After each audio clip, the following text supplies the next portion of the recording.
Oke, tadi itu karena ada sedikit insiden, gangguan teknis dalam baterai, lubit, kata bahasa mainnya lagi. Jadi tadilah jelas bahwa Dusun Semende berdiri pada tahun 1298 Masehi dan juga 1347 Masehi.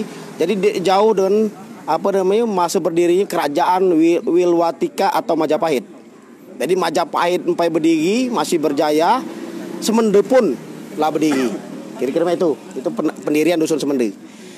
Selanjutnya bila adat Semende didirikan. Jadi ini lah beda periode. Kalau Dusun Semende tadi 1298 Masehi, kalau adat Semende itu didirikan pada tahun 1650 Masehi. Berdasarkan Kagas Prapau. Didirikan oleh Syekh Nur Kodim Al-Baharudin atau gelarnya Puyang Tuan Awak. Baharudin itu dewek gelar. Itu gelar Baharudin itu dewek gelar.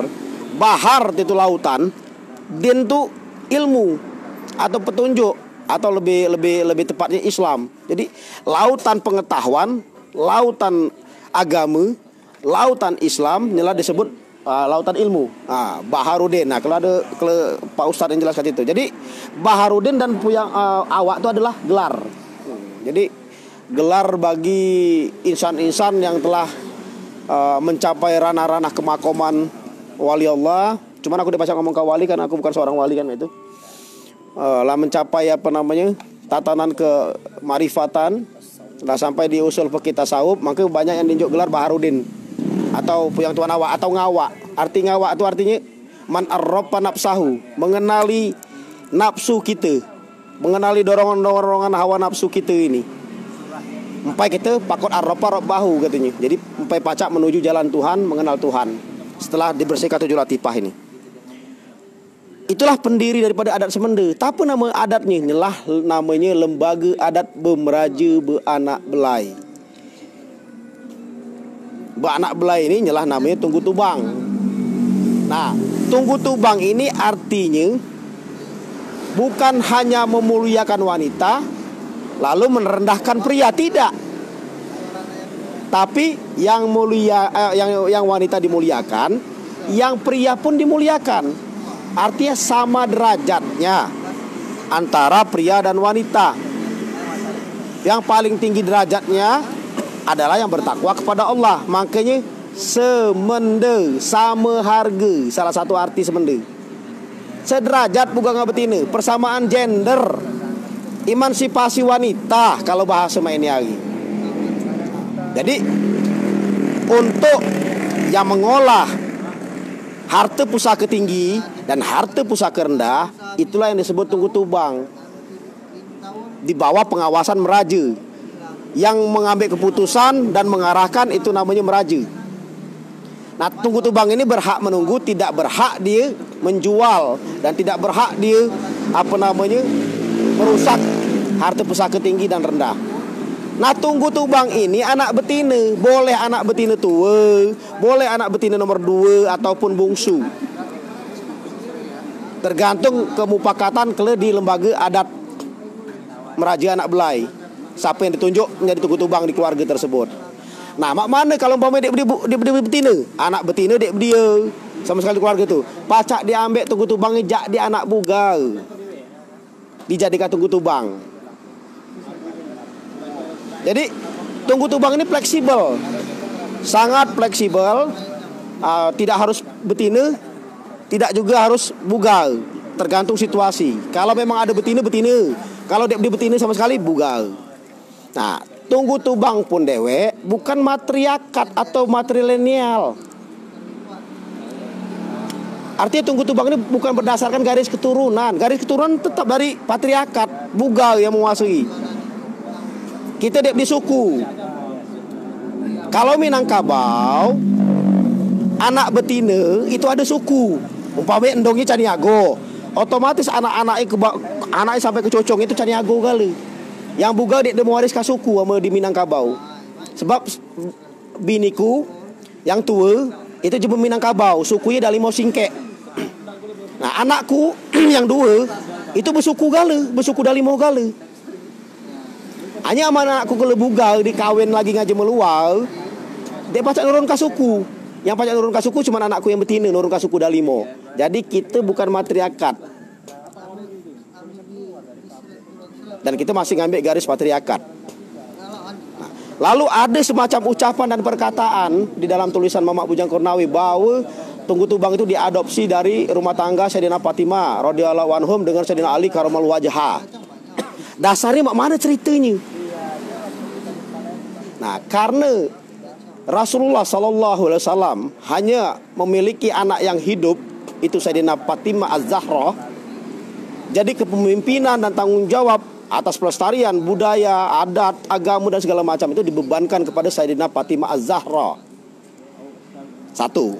Nah, pada Sayyidina Fatimah Az-Zahra itu memiliki anak Siti Zainab.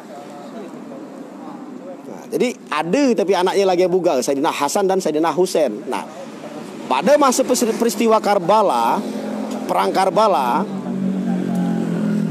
terjadi peristiwa yang sangat menyedihkan. Kadang-kadang aku tidak sanggup cerita apa namanya cerita tentang perang Karbala. Kadang-kadang nangis itu, nangis. Jadi aku alihkan dikit. Intinya yang bertanggung jawab di rumah tangga Sayyidina Fatimah dan Sayyidina Ali karamallahu wajhah ditunjuk itulah Siti Zainab untuk mengurusi saudaranya Sayyidina Hasan dan Husain serta keluarganya dan yang lain. Bertanggung jawab penuh mengurusinya, memakamkannya, termasuk untuk keberlangsungan keluarganya segala macam, itu ada di pundak Siti Zainab. Inilah cikal bakal Tunggu Tubang Semende. Kalau dikatakan bahwa diadopsi dari rumah tangga Sayyidina Fatimah radhiyallahu anhum dan Sayyidina Ali karamallahu wajhah. Inilah ceritanya gitu loh. Intinya wanita dimuliakan, pria tetap menjadi imam, dan masing-masing bertanggung jawab, ada hak dan kewajiban sesuai dengan porsi dan tempatnya masing-masing. Itulah tujuan daripada Tunggu Tubang. Jadi tidak benar kalau Tunggu Tubang itu memiliki semuanya. Sawah punya dia, kebun punya dia, tempat punya dia, rumah punya dia. Lalu anak yang lain bagaimana? Di mana letak keadilan? Sedangkan Semende itu 2 kalimat syahadat, salah satu maknanya juga. Di mana letak keadilan kalau anak 5 hartanya hanya dikuasai oleh orang 1. Jadi jangan salah persepsi, jangan salah paham terhadap hal ini. Jadi lagi-lagi dinul petunjuk itu akan menimbang, memberikan keadilan, bukan memperkeruh suasana. Jadi mentang-mentang Tunggu Tubang, aku galau ini, dek kok galau, dek dah mak itu, cow. Tuh. Ada yang berading 6 orang, ada haknya gala di situ. Pembagian porsinya mana? Hak dalam hak waris. Ya tetap dalam hukum Islam, bugal 2/3, betina 1/3 kalam dalam bagi waris. Tapi harta pusaka tinggi tidak boleh dijual.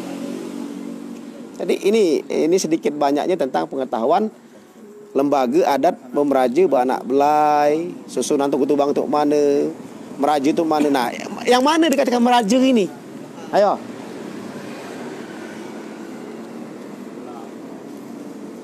Jadi kadang-kadang ada keruan cuma anu siapa? Dan yang mana yang disebut meraja nih? Yang disebut meraja itu muanai daripada endong. Lo aku ada endong. Endongku ini ada muanai, entah muanai tua atau muanai muda. Itu yang disebut meraja. Nah, kepocoknya lagi ada mamang meraja, uak meraja. Kepocoknya lagi ada neneng meraja, ada puyang meraja. Jadi meraja ini diambil dari garis endong yang sebelah bugal. Inilah dikatakan meraja. Jadi meraja takut nggak? Mamang meraja. Mamang meraja takut nggak? Neneng meraja takut nggak? Puyang meraja.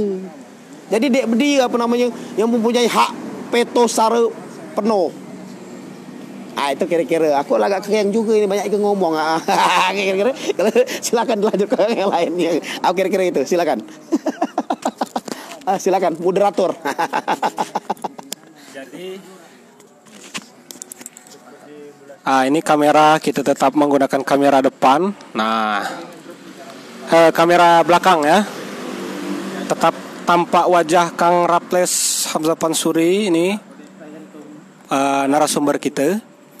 Jadi penting bagi kita jemaah Semende mengetahui tentang sejarah Semende itu, kemudian makna dan hakikat dari Tunggu Tubang itu. Jangan sampai ketika jemaah bertanya dan ingin tahu tentang Semende dan ingin tahu tentang Tunggu Tubang, justru kita menjelaskan penjelasan yang salah atau sesat. Nah, itulah yang dimaksud dengan dalam bahasa kita kiai sesat dan menyesatkan. Termasuk dalam menjelaskan adat dan budaya. Ketika gagal paham, maka dia akan menjadi kiai sesat dan menyesatkan dalam hal budaya dan adat istiadat. Itu dia. Jadi Kang Raples Hamzah Pansuri tadi dijelaskan tentang awal mula Semende dan konsep daripada Tunggu Tubang. Ini aku ada sedikit pertanyaan. Kita secara genealogis, apakah ada hubungan dengan Besemah? Karena ada Tunggu Tubang ini dirumuskan di daerah Pagaralam, tidak salah ya, di daerah Perdipe, yang ini masuk administratif Pagaralam. Sementara di daerah itu adalah domisili daripada Besemah. Nah, lo mana hubungan kita dengan Besemah ini sebenarnya? Silakan Kang. Jadi tadi Dinda Deni bertanya, adakah hubungan genealogis, artinya hubungan kekerabatan, hubungan darah kita dengan Besemah? Jelas. Jangan ngomong jelas aja Kang. Faktanya tak apa. Aku dah sabar ce. Jadi faktanya kita urai dan kita runut secara silsilah. Lo contohnya aku, silsilahku, keluargaku. Ternyata setelah dirunut ada ke Besemah belaginya. Ada pula yang ke Gunung Bongkok, Sungai Segot di sebelah endongku. Jadi jelas hubungan kekerabatan dengan Besemah itu dia pacak dipungkiri, dan memang kita berasal dari Besemah. Termasuk Puyang Tuan Awak pun duduknya di Besemah. Dan beliau di sana mendirikan namanya lembaga Lape 4 Merdeka 2. Dan lembaga adat Memberaja Beranak Belai itu bergabung di Lape 4 Merdeka 2. Anjing apa dia disebut kah? Sebab Puyang Tuan Awak yang telah mewakili, Senur Kodim Al-Barudin telah mewakili masyarakat Semende. Nah, Lape 4 Merdeka 2 ini itu lembaga besarnya itu loh. Atau apa main ini tak apa MPR-nya Majelis Pemusyawaratan Rakyat. Nah, itulah Lape 4 Merdeka 2. Nah, setiap masing-masing suku pada tahun 1650-an tuh ada lembaga adatnya masing-masing. Itu. Di Semendenya lah nama lembaga adatnya Memberaja Beranak Belai. Nah, di daerah Inim itu ada pula lembaga adatnya. Itu kira-kira. Jadi dipertegas sebelum keluar topik aku belit yang ading Deni. Nah, hubungan kekerabatan Semende dengan Besemah itu jelas. Kita berasal dari Besemah. Sebab Besemah itu nama tanahnya, nama kita berduduk di sana. Semende ini adalah prinsip adatnya yang dipakai kandek kehidupan sehari-hari. Jadi Semende ini bukan suku. Prinsip adat yang dipakai di tanah Besemah namanya Semende. Ranah yang ditempati nyalah namanya Besemah. Cuman pada tahun 1869 oleh ulah Panjerkok jema Belanda tadi itu dibuatlah suku-suku anak Sumbai. Dari Sumbai 4 akhirnya dibuat suku sampai 160 suku. Nah, termasuk suku Kekim, suku Lingsing, suku Alun Dua. Nah, muncul pula suku Semende. Itu 1869. Setelah Sultan Mahmud Badarudin ditangkap oleh Belanda 1833, dan Puyang Tuan Lebih Penghulu dan Puyang Macan, Puyang Raja Mengkuta dan puyang-puyang lain, maaf dia ingat aku sudah tidak sebut kah? Itu 1833 kalah ngah Belanda. Akhirnya dibentuklah tadi anak suku Sumbai namanya. Nah, demikian kuda ya, lah bubuh pula. Silakan moderator. Baiklah sanak saudara dimanapun berada, tadilah dijelaskan tentang awal mula Semende, kemudian lah dijelaskan pula tentang Tunggu Tubang Semende dan hubungan kita dengan Besema? Ternyata dari hubungan gen kita berasal kisah di Besema. Tadi dijelaskan oleh Kang Raffles bahwa Besema itu adalah jagatnya, kemudian Semende itu adalah prinsip hidupnya ya, prinsip adat istiadatnya. Dan di Besema itu terdiri dari sumbai-sumbai, ada Sumbai Besak, Pangkuanom, Tanjung Raya, Ulu Lurah. Yang di dalamnya ada Semidang, ada Penjalang dan sebagainya. Ada Merdeka Kedua, Semidang, Penjalang. Nah, pemerintahan ini disebut dengan Lampe 4 Merdeka Kedua. Pemimpin dari pemerintahan ini adalah Syekh Nur Qadim Al-Baharudin atau Puyang Awak yang mendirikah prinsip-prinsip Semende. Beranak belai bermeraja. Nah, anak cucungnya nyelalam mbak ini yang jadi jemes Semende. Itu tadi yang dikupas oleh Kang Raffles Hamzah Pansuri. Ini kita sebelum kembali ke Kang Raffles, kita ndak minta tanggapan daripada Kang Andri Kurniawan Al-Ustad Mus'ab Al-Sugandi. Ini kita minta sekitar 1-2 menit untuk memberikan tanggapan terkait dengan sejarah Semende ini. Silakan Kang. Kalau lebih bayar gorengan. Sambil tahu-tahu GPAU Braga. Bismillah. Alhamdulillah. Mengenai sejarah Semende ini luar biasa. Setelah digali-gali lagi, dipelajarin lagi, alangkah indah. Pahit manis ada gala di sejarah Semende ini. Mbak ini kita telah merasakannya aman, tentram, hidup damai. Dari sebab itu kita bersyukur kepada Yang Kuasa, yang manalah telah memberikan kita kesempatan untuk merasakan indahnya kebersamaan, indahnya ukhuwah Islamiyah, indahnya kita bertunggalan. Mengingat dari sejarah perang para puyang, para wali, alangkah sedih penderitaan berjuangnya. Maka dari itu intinya jangan lupakan sejarah, jangan lupakan para puyang-puyang atau para waliullah yang telah menegakkan kalimat la ilaha illallah di daerah Sumatera Selatan, khususnya umumnya di Indonesia ini. Jangan lupa kita dengan para pejuang-pejuang Islam, para waliullah, baik di Sumatera maupun di Jawa, wabil khusus di Semende. Kita ingat sejarah Puyang Lebih Penghulu, Puyang Raja Mekota, dan Puyang Sunar Qadim yang menyebar luaskan Islam di Sumatera Selatan khususnya. Bukan para cikal bakal mereka atau bukan perjuangan para beliau, mungkin kita ini bukanlah sosok jemaah yang memeluk agama Islam. Hanya dengan mereka, para waliullah, para tokoh agama, para syekh yang telah menyebar luaskan agama Islam, sehingga dapat kita memeluk agama Islam dengan hakiki, dengan sempurna, dengan kafah kalau dalam bahasa Quran. Dengan kafah itu dengan keseluruhan. Maka dari itu saranku sebagai kita jemaah Semende khususnya, wabil khususnya jemaah Semende dan umum sedaknya, jangan lupakan sejarah.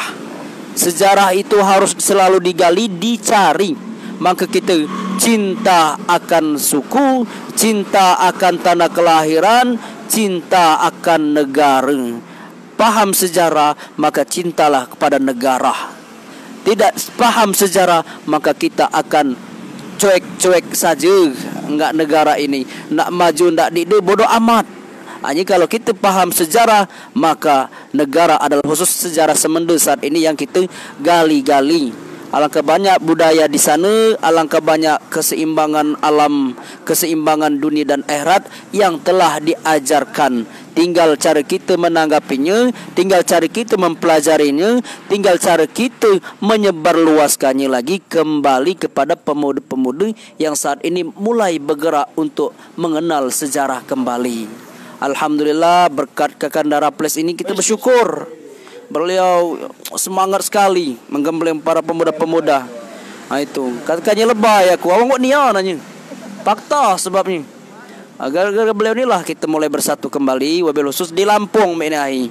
Yang mana beliau ini niat baik mempersatukan wabil khusus suku Semende. Mari kita dukung bersama-sama.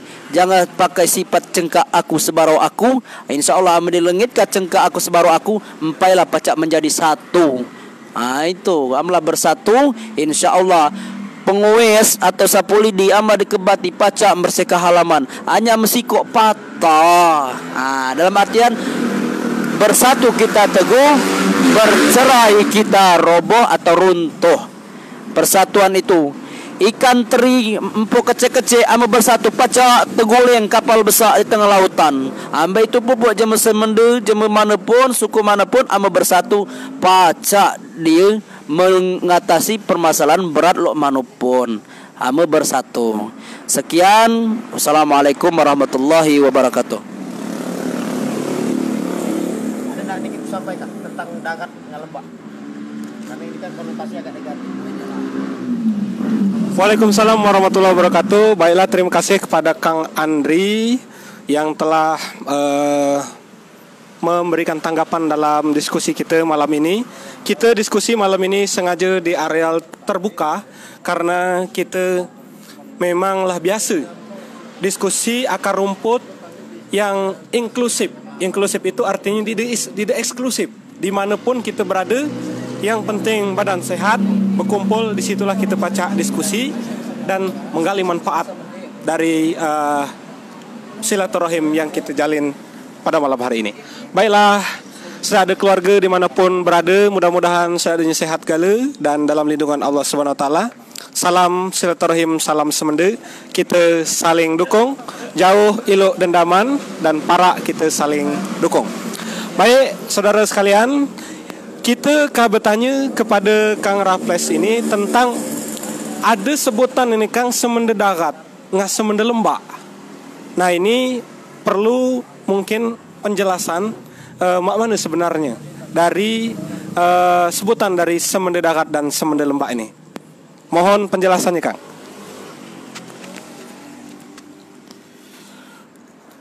Oke, baiklah. Aku selalu niru Tuan Guru Pikir Diliansa. Betul. Karena beliau itu idola aku pula. Nah itu.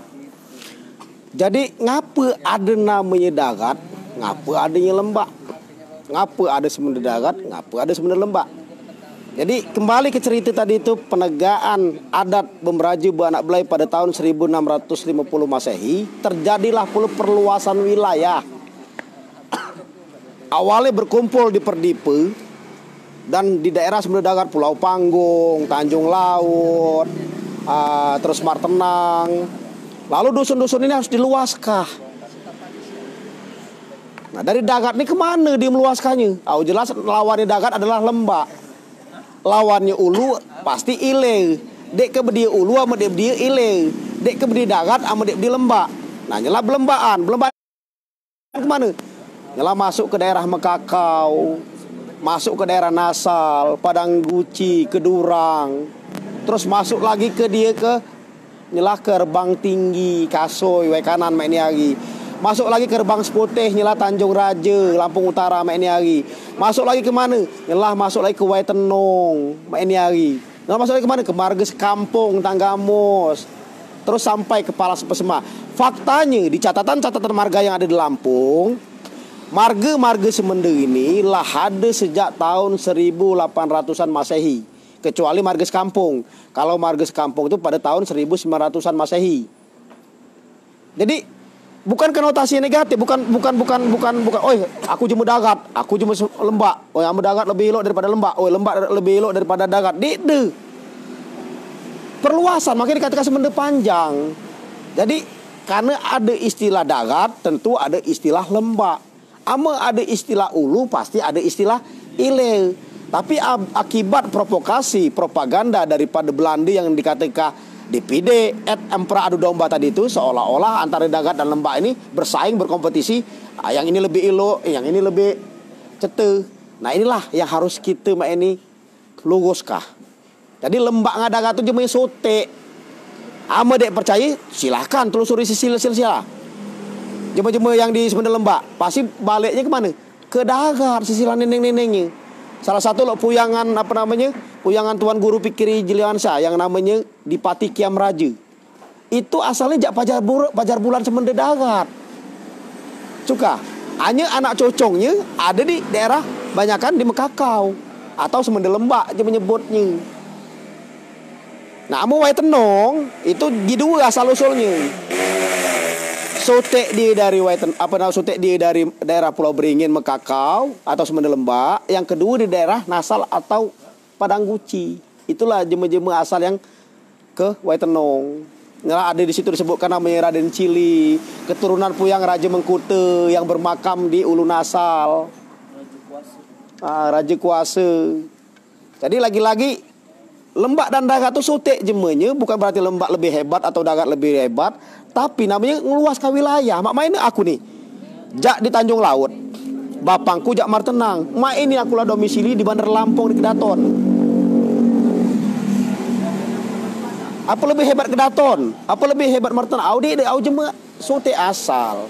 Jadi jangan lagi ada pemikiran bahwa Lembak lebih hebat daripada Dagat atau Dagat lebih hebat dari Lembak. Tapi kita ini suti asal ngembang ke wilayah, maka anak cocok ini bertebaran di muka bumi ini kadek jemput rezeki dan harta dari Allah. Itu saja kira-kira. Lah bebuih lagi. Terima kasih moderator.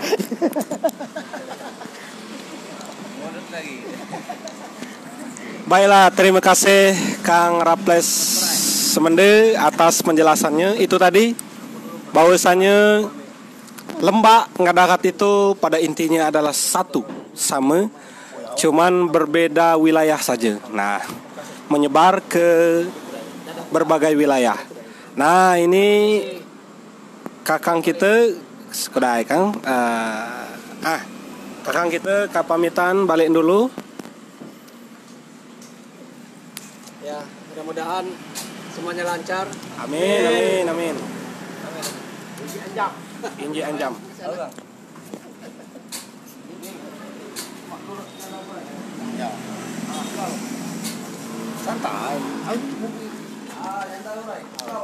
Baik pemirsa dimanapun berada, ini ada dari Saipul Bahri, Kang Saipul Bahri, Kang April Aris, Kang Rijal Saji Semende, kemudian Santi Ciko, Aan Haryanto, mantap jaya terus suku Semende. Amin. Baik, kekancian kakang, mama, dan ibung seadanya dimanapun berada, kita akan sedikit membahas kembali. Kita akan lanjutkan dengan beberapa pembahasan lagi. Di antaranya adalah di era milenial ini, di zaman modern ini, lah banyak jeme yang semakin jauh ngah adat dan budaya Semende. Dari penjelasan tadi, ini ada komentar bagus dengan adanya penjelasan ini khusus buat jeme Semende. Alhamdulillah, salam dari jeme Semende Batam, salam kembali untuk Kanda Hendri Effendi. Salam untuk keluarga besar Semende Batam. Salam untuk Raman Sangin, Dinda April. Salam untuk keluarga Semende Batam, keluarga besar Semende Batam dari Provinsi Lampung. Keluarga Semende di Provinsi Lampung. Baiklah, sudah ada pemirsa, kita akan lanjutkan pembahasan kita tentang sejarah Semende. Kepada Kang Raples, ini pertama Kang, kita akan lanjutkan pembahasan tentang sejarah Semende ini. Minta ditambahi lagi pengetahuan kami tentang sejarah Semende. Yang kedua, ini era digital. Ama kata jema era 4.0. Lah banyak jema kita yang muda-muda ini seolah-olah menganggap suku itu semegi. Bahkan menganggap identitas kesukuan itu, identitas budaya itulah tidak perlu lagi. Nah, ini tentu tantangan bagi kita di era modern ini. Nah, lo mana saran-saran kita dalam menyikapi hal ini? Jadi ada dua, Kang. Pertama, minta tambahi lagi pengetahuan tentang sejarah Semende. Yang kedua, nasihat untuk sedakde kami perantau khususnya dan jemu-jemu muda yang ada di dusun-dusun agar tantangan era digital 4.0 ini pacak kami hadapi, sehingga adat dan budaya ini tidak tergilas oleh modernisasi yang ini begitu cepat dan begitu canggih ini. Baik, itu kita akan dengarkan sama-sama penjelasan daripada Kang Raples Hamzah Pansuri. Inilah hadir pula Kang Edi Saputra. Salam Isan di Kasoi Wai Kanan. Salam kembali dari Bandar Lampung. Salam dari Banjit Wai Kanan dari Kang Sirat Edwin. Salam kembali dari Bandar Lampung, khususnya daerah Kecamatan Kedaton. Baik, Kang Raples, mohon untuk dijelaskan dua hal tadi. Silakan, Kang. Oke, baiklah. Ini pertanyaannya cukup berat, agak pegal-pegal kepala saya mikir malam ini. Kira-kira itulah. Tuh. Jadi tentang era digital, tentang modernisasi, jelas dunia, bumi saat ini adalah kiblatnya itu materialistik. Apapun bentuknya dihargai saat ini, pangkat, jabatan dan lain sebagainya itu yang serba berbau materialistik. Atau kabah meraja, tapi kabah adik dia berduit, kabah hina. Itu di zaman-zaman sekarang. Wa ashadu anna Muhammadar Rasulullah. Kenapa harus dikembalikan ke budaya? Kembalikan ke nama semende tadi itu, kalimat semende tadi itu. Karena kalimat semende ini adalah dua kalimat syahadat. Di dalam dua kalimat syahadat ada syahadat Rasul. Selain syahadat tauhid, yang wa ashadu anna Muhammadar Rasulullah.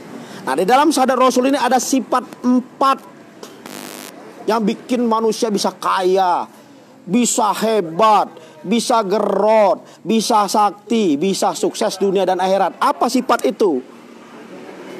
Yang pertama adalah sidik, jujur. Jujurlah dimanapun berada, sepahit apapun, insya Allah orang akan senang dengan kita. Tapi bukan sebuah kejujuran yang bodoh, kejujuran yang penuh dengan ketelitian atau sepade bepenampe. Jujur sepade bepenampe. Lalu yang kedua adalah amanah. Kenapa harus amanah? Ya kalau dititipin uang 10.000, kalau bisa dibangun menjadi 20.000, 30.000, 40.000, dan jangan sampai diplesetkan. Nah, orang udah berani nitip 10.000, besok dia nitip 100.000, besok dia modalin kita 1 juta, bahkan bisa modalin kita 100 juta. Nah, yang ketiga itu patona. Ini yang paling inti. Fatonah ini sebuah kecerdasan. Cerdas ini ada 3 perkara. Setiap manusia yang memimpin muka bumi ini, dalam ajaran Islam, itu pasti rata-rata cerdas spiritual. Dari Rasulullah, dari sahabat 4, lalu tabi'in, tabi'i, sampai ke para wali-wali Allah, itu cerdas spiritual semua. Sehingga selalu menemukan karya-karya terbaru, menjadi pelopor, inisiator, inspirator, menciptakan produk-produk ataupun sebuah teknologi ataupun apapun yang bisa mensejahterakan masyarakat. Nah, kalau masyarakat sejahtera, otomatis dia dapat duit juga. Contohnya bikin Facebook seperti ini oleh Mark Zuckerberg, dipakai oleh orang, dipakai oleh untuk ajang iklan segala macam. Akhirnya yang kaya siapa? Mark Zuckerberg tersebut. Nah, setelah cerdas spiritual, pasti akan cerdas intelektual. Otaknya itu akan cerdas. Tidak ada kata buntu, tekedan, spesies. Nah, nggak ada kata buntu akal, tekedan, nggak ada. Selalu ada jalan keluar yang diberikan oleh Allah. Nah, kalau sudah cerdas intelektual, apapun di depan dia itu bisa diolah jadi uang. Kenapa? Karena selalu terjadi pencerahan dari Allah. Karena sudah cerdas spiritual tadi itu. Nah, yang ketiga, cerdas emosional. Ketemu siapapun dimanapun tempat segala macam, oh ngapa gua itu? Lo growth benar? Enggak. Dia selalu pasti indip, lembut terus pasti. Assalamualaikum warahmatullahi wabarakatuh. Apa yang bisa dibantu, Pak? Bisa bantu dengan senyuman, bisa bantu dengan doa, bisa bantu dengan tenaga, atau saya bisa bantu dengan uang. Jadi di mana tempat dia akan menjadi sebuah pribadi yang menyenangkan orang. Bahkan melihat wajahnya pun menjadi senang dan tenang. Nah itu kecerdasan emosional. Tapi kalau kita lihat orang baru, belum apa-apa kamu itu, saya lebih hebat daripada kamu, cengkak aku sebarawaku, hidup tidak akan pernah tenang. Dan dimanapun tidak akan pernah mendapatkan kawan. Yang ada malah selalu ada lawan. Walaupun kita sudah berbuat ribuan menyenangkan orang lain, tetap ada musuh. Itu kodrati manusiawi. Karena memang ada sikap buruk, ada sikap baik, diciptakan oleh Allah. Ada mazmumah, ada mahmudah. Nah, jadi kalau sudah cerdas emosional tadi itu, pasti kita tablik dimanapun berada, menyampaikan kebaikan, ngajak orang berbuat yang lebih baik. Contohnya lagi nganggur nih, ngapa lo? Oh lagi nganggur, oh kamu kabadang nganggur segala macam. Baiklah kita buat usaha kia, atau apa kita buat sama-sama. Maka kabar pacak ngerokok, ngudut, makan, kita sama-sama tegakkan usaha. Jadi selalu menghimbau dan mengajak jemaah menuju arah yang lebih baik lagi. Nah itu tablik. Tuh, otomatis ibadah namanya, karena ibadah tuh ada ibadah rukun mutlak dalam bentuk sholat wajib, puasa Ramadan, zakat fitrah. Tapi di luar itu semuanya adalah ibadah. Nah, demikian lebih kurang untuk mengatasi hal modernisasi ini. Kembalilah ke dinul Islam, kembali ke budaya, kembali ke jati diri, galilah potensi-potensi ada dalam diri, explore, dan mohon kepada Allah untuk menunjukkan jalan apa kita bisa menguasai materialistik yang ada di dunia ini, supaya kita tidak tertekan dan kita tidak dikendalikan oleh orang lain. Oleh karena itu semende itu adalah freedom, merdeka. Jadi bisa menguasai teknologi, bisa menguasai apapun bentuknya dengan mudah, kalau itu kita sudah jalankan. Para raja dulu itu dari zaman Hindu dan Buddha itu rata-rata dekat dengan pencipta, selalu mensucikan diri supaya cerdas spiritual. Akhirnya menjadi raja. Baik Sriwijaya, baik Majapahit, Mataram kuno, semuanya raja-raja itu selalu mensucikan diri. Makanya wajar menjadi pemimpin. Jadi yuk belajar mensucikan diri kita, karena kita bukan orang yang suci. Terus belajar untuk menuju kesucian. Nah demikian jawaban panjang kali lebar saya. Mohon maaf kalau kepanjangan atau kelebaran. Nah bebuwe hagi.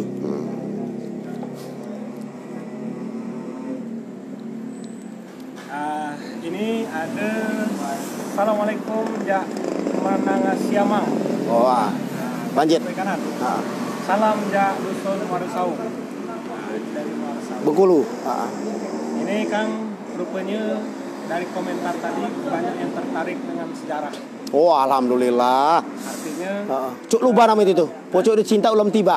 Nah, dari penjelasan bahwa rupanya membuka cakrawala bahwa kita jemaah Semende ini memiliki akar budaya, akar sejarah yang sangat panjang. tinggi ya. Jadi, sangat luhur. Bukanlah sejarah yang dangkal, tapi kita memiliki identitas yang panjang, dan ini perlu digali lagi, diketahui oleh banyak masyarakat. Tahu, generasi-generasi. Nah ini kan Deh. Woi, sini para aku sini. Sini, maku tahu kabar jarang-jarang sini. Masa? Aku makanya sugang benang aku di sini. Aku takut pulang sugang benang ini. Senggir-gir. Sini. Para sini. Oh. Dari segi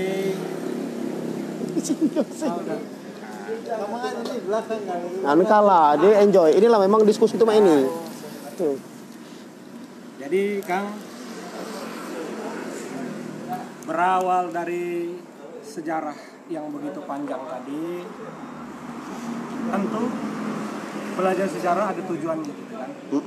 Nah, itu apa yang pacak kita ambil dari pelajaran sejarah yang begitu panjang itu, sehingga bagi perantau-perantau Semende khususnya dia pacak memiliki semangat sebagai jemaah Semende, bangga, kemudian memiliki penampilan dan sepade berpenampilan dan merasa malu ketika dia melaksanakan seperti yang pernah dicontohkan oleh para pendamping kita dengan sejarah yang begitu luhur begitu panjang.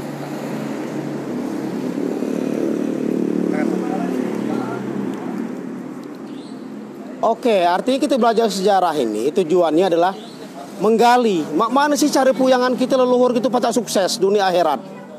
Lo contohnya puyang-puyangan kita, rumah besar, sawahnya luas, kebun libau, tebatnya besar. Tapi sih yang dipakai ilmunya? Terus di mana kita diibadah, dia dihargai, dihormati jemu dan selalu terpakai. Nah inilah yang kita gali sebenarnya. Ilmu apa sebenarnya yang dipakai oleh para puyangan kita? Awak modalnya nol, di modal ibarat modal dengkul saja, hanya dia pacak selamat dunia akhirat, pacak dia berjaya itu. Nah ilmu inilah yang kita gali sebenarnya. Jadi di mana kita badah, amu dipakai sifat 4 rasul tadi itu di dalam makna semende tadi itu, insya Allah di badah sepit sungang kita tersepit tetap bertahan. Bahkan akan didaulat juga menjadi pemimpin, akan dihargai oleh jemaah lain. Kenapa? Karena kita terkenal kita pribadi yang berakhlakul karimah, yang elok lupa. Ada tangga sehari segala macam kita tolongi, jemaah nitipkan duit, menjamin modal segala macam, itu jadi besar, jadi sukses. Lah siapa dia ada anjam? Nah ini aku ada modal 500 ribu, olah tiba-tiba jadi taruhlah jadi 10 juta. Siapa dia anjam itu? Bagi lu siapa? Ah udah Kabah kunjuk 500 ribu saja jadi 10 juta. Main ini cuka lagi 10 juta naik Kabah. Kira-kira itu. Dan ini kebuktikan dewe, hampir dari berbagai usaha yang kudirikan, baik pabrik kasa, pabrik batik, maupun kuliner, apapun bentuk yang kudirikan, hampir dikatakan 80% aku tidak pernah pakai modal dewe. Dan tidak pernah bermodal. Jemegal modali. Dari nilai ratusan ribu sampai nilainya miliaran. Terus apa ilmunya? Aku cuma itu percaya. Aku berusaha untuk tidak menjadi seorang pengkhianat dan hianat. Itu ilmu yang kupakai. Hanya betul-betul tidak disiplin ke diri dewe, tidak keras ke diri dewe. Itu yang aku lakukan. Karena aku belajar dari perjalanan para puyangan tersebut. Nah, patilas dari para puyangan tersebut.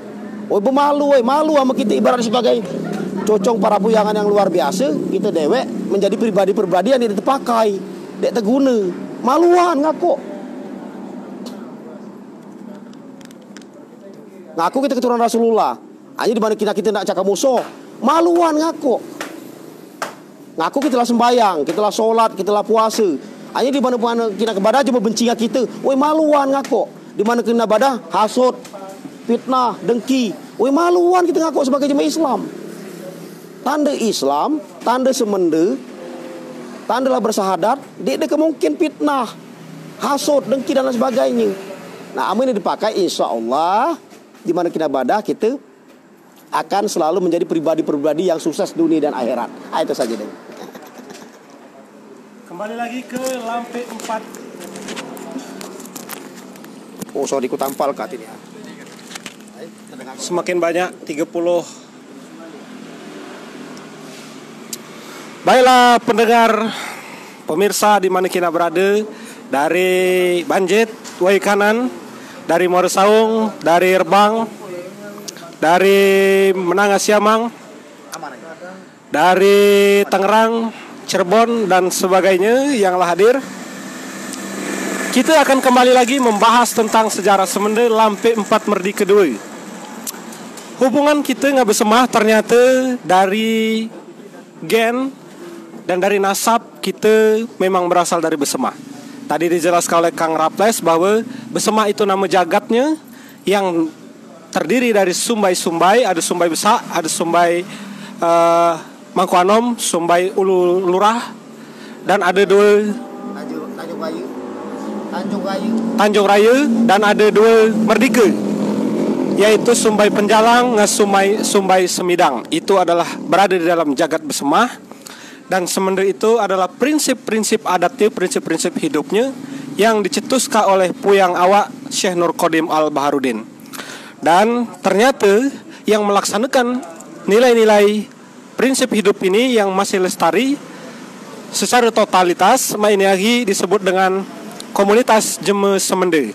Nah, pada awalnya Semende ini bukanlah kelompok suku atau kelompok etnik, namun dalam perkembangannya kita menjadi satu kelompok suku, kelompok etnik. Nah, itu apa sebenarnya lampe 4 Merdi kedua itu, dan di mana posisi Jemaah Semende di pemerintahan lampe 4 Merdi kedua itu di jagat Besemah ketika itu, Kang Raples? Mohon penjelasannya, Kang. Oke, terima kasih. kita masuk ke babakan Lape 4 Merdi kedua.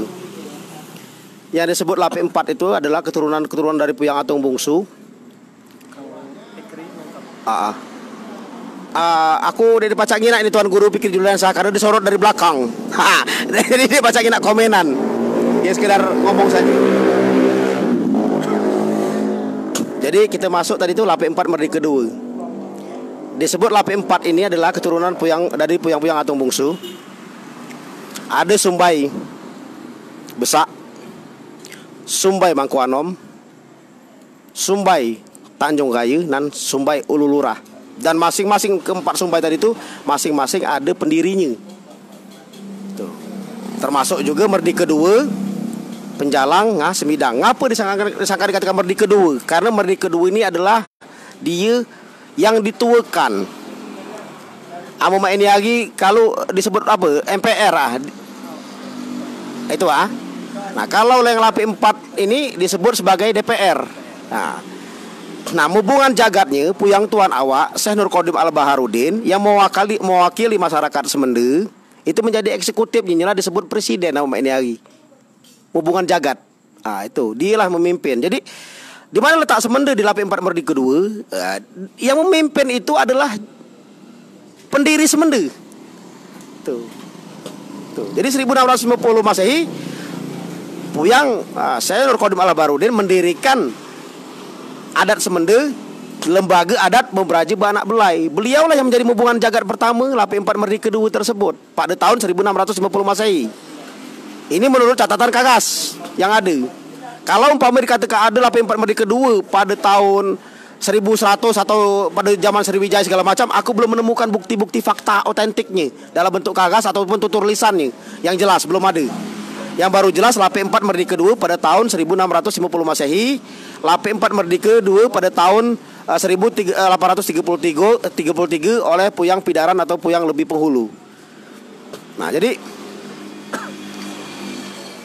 jikalau ada masalah umpamanya ada masalah di Semende, ada masalah umpamanya di daerah Gumai, ada masalah umpamanya di daerah Besema atau di daerah-daerah lain, maka akan setelah didiskusikan di Sumbai masing-masing, di lembaga adat masing-masing, akan dibawa ke lembaga adat utama. Itulah dibawa ke sidang Lape 4 Merdi kedua yang ada pada bersidangi, pada berkumpul namanya Balai Agung, Balai Besak. Dikumpulkan di sana kadek mendengar pendapat dari Lape 4 dan juga Merdi kedua. Terus disampaikan oleh para hubungan jagatnya. Nah, hubungan jagatnya salah satu yang pertama itu adalah Puyang Tuan Awak atau Syekh Nur Qadim Al Baharudin. Nah, itu. Ini 4 Sumbai ini pada zaman Puyang Tuan Awak belum pecah. Masih 4 Sumbai dan 2 Merdeka. Nah, pecahnya ke bila? Adalah pada tahun 1869. Oleh Panjerkok Jemu Belanda, nyela dari 4 Sumbai tadi dipecah menjadi suku-suku anak Sumbai. Ada suku Alun Dua, ada suku Lengsing, maka ada di Gumai 3 Juru, maka ada lagi Tanjung Sakti dan segala macam itu. Itu pada tahun 1869 berdirinya suku-suku anak Sumbai. Sehingga Semende pun akhirnya disebut menjadi sebuah suku, padahal Semende bukan suku. Prinsip hidup. Itulah hasil DPD ad impera atau belahde, pemecah keluarga. Belahde ini dek dia nama Belanda di Nederland, di Holland. Wah, jadi Amir tanya ke Belanda di Nederland. Iya, tahu Belanda. Nehi dendi katanya. Dek keruan jemu Belanda, jemu Nederland dengan Belanda.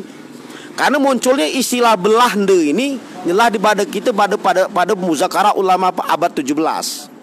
Belahde itu keluarga. Belah tadi itu pecah, pemecah keluarga, nyelah jemu Belahde. Nah, lawanin apa nyelah Semende, sesote nde tadi keluarga. Jadi kita ini sedaknya jagat bersemah libau Semende panjang.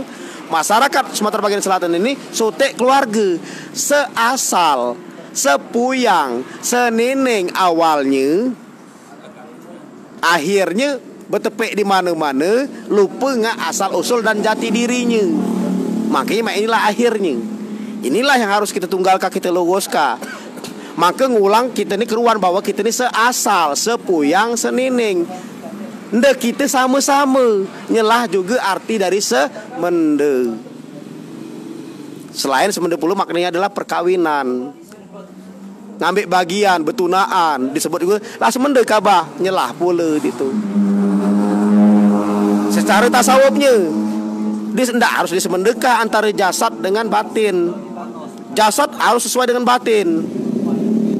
Sehingga apa? Suci ucap, suci niat, suci pikiran, dan suci perbuatan. Ama niat kita lah suci, maka pikiran kita lah suci, maka ucapan kita lah suci, perbuatan kita suci. Empai namanya jema semende atau jema Islam atau jema beragama. Makanya jema semende wajib tahu agama, tahu hukum, dan tahu adat. Tahu agama, tahu hukum, dan tahu adat. Empai disebut makai prinsip semende. Lah boleh lagi ini. Udah kuda ya. Silakan moderator.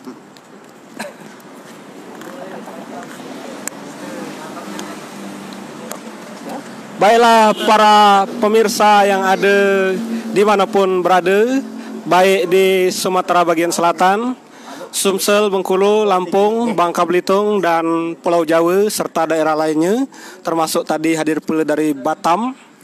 Baiklah, tadi telah dijelaskan oleh Kang Raples Hamzah Pansuri atau Pengiran Raples Semende, Hubungan Jagat di Provinsi Lampung, dan juga Ketua Laskar Adat Semende Provinsi Lampung, bahwasanya pada masa dahulu kita adalah bagian dari jagat bersemah yang hidup bersama-sama dengan 4 Sumbai dan Merdeka II. Namun ketika itu Semende belum berdiri sebagai satu etnik atau satu kelompok suku, karena kita masih menyatu. Dan pada saat itu Semende adalah prinsip hidup yang dipakai di jagat bersemah. Salah satunya adalah di dalam adat Semende, dia raja turun temurun atau pacak dikatakan sistem musyawarah dan demokrasi. Dari situ kita pacak menemukan bahawa Lampik 4 Merdeka II adalah negara demokrasi pertama di Nusantara. Itu adalah bentuk wujud daripada prinsip Semende itu sendiri yang dicetuskan, didirikan sekaligus dipopulerkan oleh Syekh Nur Qadim Al-Baharudin Puyang Awak. Nah, kita sebagai demokrasi, dari mana asal usul demokrasi yang ada di jagat bersemah sebelum banyak kita kupas. Baik, tadi kita lah singgung bahwasanya Jemaah Semende itu mengutamakan musyawarah mufakat atau dalam bahasa keren mainnya demokrasi. Negara demokrasi pertama adalah negara bersemah Lampik 4 Merdeka II. Di situ ada Sumbai-Sumbai yang di kemudian hari dipecah belah oleh Belanda menjadi puluhan bahkan ratusan anak Sumbai, marga-marga dan suku-suku. Bahkan Semende sendiri dipecah-pecah menjadi bermacam-macam marga di zaman Belanda. Baiklah, dari sejarah ini ada pepatah mengatakan dek berdia tujuan yang lebih mulia dari belajar sejarah selain mendapatkan pelajaran dan nasihat dari masa lalu itu, sehingga kita pacak menghadapi masa depan lebih baik lagi dari pelajaran masa lalu yang tercatat di dalam sejarah. Nah, kita akan kupas lebih lanjut tentang sejarah Semende ini yang pacak dipisahkan dari sejarah Bersemah dan Lampik 4 Merdeka II dengan 4 Sumbai dan 4 Merdeka, yaitu Penjalang dan Semidang. Nah, ini Kang Raples, mak mana sebenarnya cerita dan sejarah tentang negara demokrasi pertama di Nusantara, yaitu dengan sistem Lampik 4 Merdeka II. Mohon penjelasannya Kang Raples. Terima kasih lagi. Lumayan malam ini berbuahnya. Deh. Ngadeng kita banyak juga ini pertanyaan-pertanyaan. Oke deh. Jemu bertanya dari mana kan banyaknya tuh di grup sejarah segala macam tuh bertanya jak mana atau dari mana asal usul daripada demokrasi pertama kali jagat bersemah lebar semende panjang tersebut. Ngadopsi dari mana? Mengambil dari mana? Apa dari Yunani, dari Romawi, apa dari Mesir? Nah, ini menjadi sebuah pertanyaan misteri dan sangat besar. Nah, malam ini kita kupas tuntas. Jadi untuk membahas itu, kita kembali ke pola sistem kepemimpinan Rasulullah Sallallahu Alaihi Wasallam. Bahwa Rasulullah menguasai wilayah Timur Tengah, baik sebagai Rasulullah maupun juga sebagai pemimpin sebuah negara. Tapi bukan bentuk kerajaan, bukan bentuk kesultanan. Apakah ada nama kerajaan pada masa Rasulullah? Kerajaan Rasulullah apa? Atau kesultanan Rasulullah apa? Tidak ada kesultanan dan tidak ada kerajaan pada masa Rasulullah Sallallahu Alaihi Wasallam dan para sahabat. Tapi ada sistem demokrasi, yaitu musyawarah mufakat. Kalau ada lapi 4, maka pada masa itu ada sahabat 4. Lalu yang merdeka 2-nya siapa? Pada masa Rasulullah. Itulah pada para tini sepuh, para paman-paman Rasulullah yang tempat dia meminta nasihat. Salah satunya adalah Abu Talib, Sayyidina Hamzah. Jadi Rasulullah menerapkan sistem demokrasi. Dia selalu bertanya, hai Abu Bakar, apa pendapatmu? Hai Umar ibnu Khattab, apa pendapatmu? Hai Utsman bin Affan, apa pendapatmu? Hai Sayyidina Ali karamal wajah, apa pendapatmu? Inilah cikal bakal demokrasi yang diterapkan bukan dalam sebuah bentuk kerajaan dan bukan sebuah bentuk kesultanan, dan hierarki kekuasaan tidak diturunkan pada keturunan. Jadi seperti lapi 4 merdeka 2 tidak serta-merta diturunkan langsung pada keturunan langsung, tidak gitu. Tergantung siapa yang berkompeten di dalamnya, ditunjuk untuk memimpin, atau yang didaulat oleh masyarakat, dikehendaki oleh masyarakat. Nah, jadi pada masa Rasulullah SAW tersebut, setelah beliau, akhirnya yang memimpin berikutnya adalah Sayyidina Abu Bakar Siddiq radhiyallahu anhum. Secara garis genealogis atau garis keturunan tidak ada hubungan dengan Rasulullah, walaupun anaknya diambil menjadi salah satu istri Rasulullah Sallallahu Alaihi Wasallam. Tapi artinya bukan anak Rasulullah yang saat itu diletakkan menjadi pemimpin setelah Rasulullah. Harusnya Sayyidina Fatimah atau Sayyidina Ali karamal wajah sebagai menantunya, juga sepupunya yang menjabat khalifah pertama. Tapi kenyataannya tidak. Permintaan masyarakat dan Rasulullah juga melihat melalui teropong makrifatnya, maka Sayyidina Abu Bakar lah yang didudukan menjadi khalifah pertama. Lalu selanjutnya, bukan anak daripada Sayyidina Abu Bakar juga yang dijadikan pemimpin menjadi khalifah kedua, tapi dilanjutkan oleh Sayyidina Umar bin Khattab radhiyallahu anhum. Nah, kalau sistem kesultanan dan sistem kerajaan, harusnya yang menjadi khalifah kedua tentu anaknya Sayyidina Abu Bakar. Nah, pola demokrasi seperti inilah diadopsi dan menjadi cikal bakal daripada demokrasi yang ada di lapi 4 Merdeka 2. Merdeka 2, maaf. Lapi 4 Merdeka 2 dalam bahasa kita. Lapi 4 Merdeka 2. Makanya pola strukturalnya pun sama. Lapi 4 Merdeka 2 bukan sebuah kerajaan, bukan juga sebuah kesultanan, tapi sebuah kesatuan demokrasi yang mempunyai struktural pemimpin yang telah disepakati dan ditunjuk bersama-sama. Begitupun pada masa Rasulullah, bukan sebuah kerajaan, bukan sebuah kesultanan, tapi mempunyai struktural secara lengkap, dan masing-masing mempunyai fungsi dan tusi masing-masing, tugas pokok masing-masing. Nah, demikian Dinda Deni penjelasan asal muasal daripada cikal bakal dari mana awalnya demokrasi lapi 4 Merdeka 2. Nah, saya rasa topik sementara malam ini sampai situ di Deni. Nah, mungkin next time kita bahas kembali karena udah cukup panjang ini, kasihan kawan-kawan yang lainnya.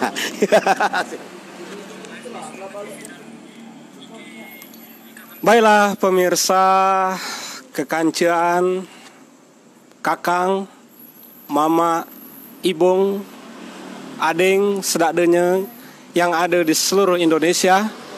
Pada malam ini kita bincang-bincang tentang banyak hal seputar adat dan budaya serta sejarah Semende. Pada waktu-waktu berikutnya kita akan bahas hal-hal yang berkaitan dengan Semende, mulai dari bahasa Semende, kemudian persebaran anak cucung Semende, sampai kepada hal-hal yang berkaitan dengan Semende.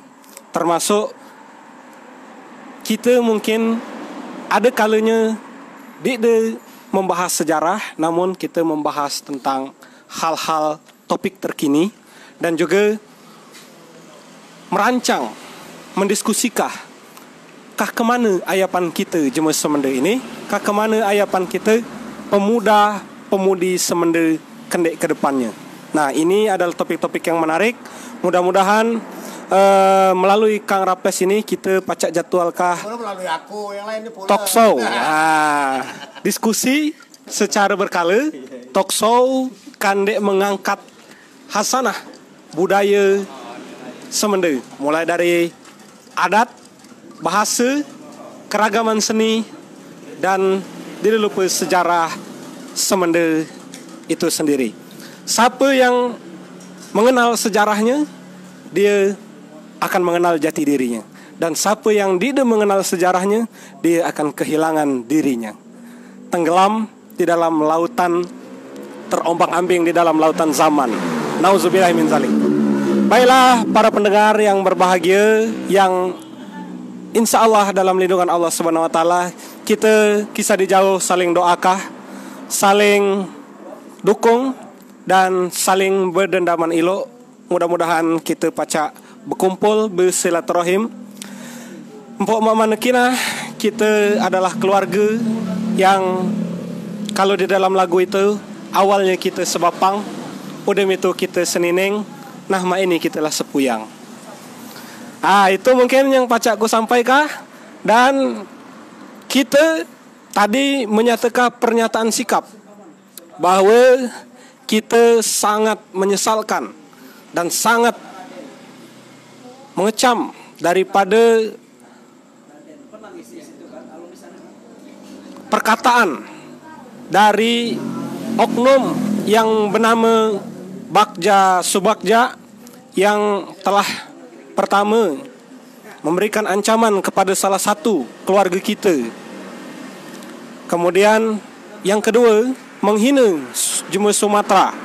Dan kita tadi selaku jemaah Semende dan beberapa perwakilan dari berbagai organisasi dan berbagai latar belakang menyatakan pernyataan sikap pada malam ini tadi telah berlangsung bahwa kita mengecam perkataan daripada oknum Bagja Subagja tersebut. Artinya kita tidak pernah diam ketika salah satu dari kita mendapatkan ancaman. Yang kedua, kita pula akan mengatakan, kalau dalam bahasa Jemaah Muda, hitam katakan hitam, putih katakan putih. Tidak ada yang abu-abu bagi kita Jemaah Semende. Nah, ini adalah oknumnya.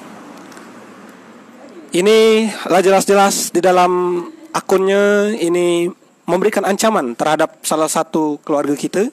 Dan juga ketika dikomentari oleh jemaah banyak, dia pun menunjukkan reaksi penghinaan terhadap jemaah Sumatera. Kita tidak menebar kebencian dan kita tidak nyaka masalah. Namun kita pantangan belari waktu jagal jemaah. Dan kita pantangan menjagal dulu. Nah, kita hanya mengambil tindakan yang paling baik, menunjukkan kalau kita benar, katakan kita benar, kalau kita salah, kita ngaku salah. Itu saja. Dan karena ini kita disinggung, dihina. Maka oleh sebab itu pada malam ini kami tadi melakukan pernyataan sikap bahwa kami tidak terima dan mengecam dengan keras serta meminta aparat penegak hukum untuk mengambil tindakan yang seadil-adilnya terhadap pemilik akun Bagja Subagja yang telah memberikan ancaman kepada salah satu keluarga kita, Ketua Laskar Adat Semende, Hubungan Jagat Semende, dan sekaligus pembina daripada perguruan Al-Hikmah yang di antara ikhwan-ikhwannya adalah banyak jemaah Semende dan telah banyak membina pemuda-pemuda Semende. Oleh kerana itu, pemirsa yang ada dimanapun berada, kita baiklah saling doakan, saling dukung, dan insya-Allah kita berada dalam koridor yang diridhoi oleh Allah Subhanahu wa taala, karena itulah yang kita capai. Mudah-mudahan apapun yang kita lakukan adalah untuk tujuan yang elok. Innamal a'malu binniyat. Sesungguhnya amal itu bergantung kepada niat.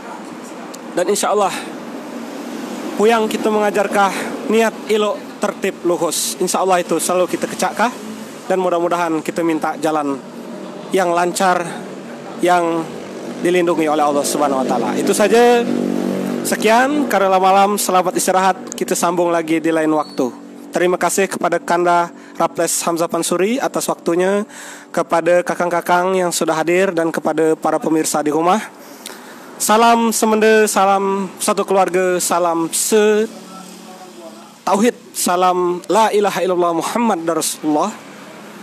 Mudah-mudahan kita semangat rata. Assalamualaikum warahmatullahi wabarakatuh.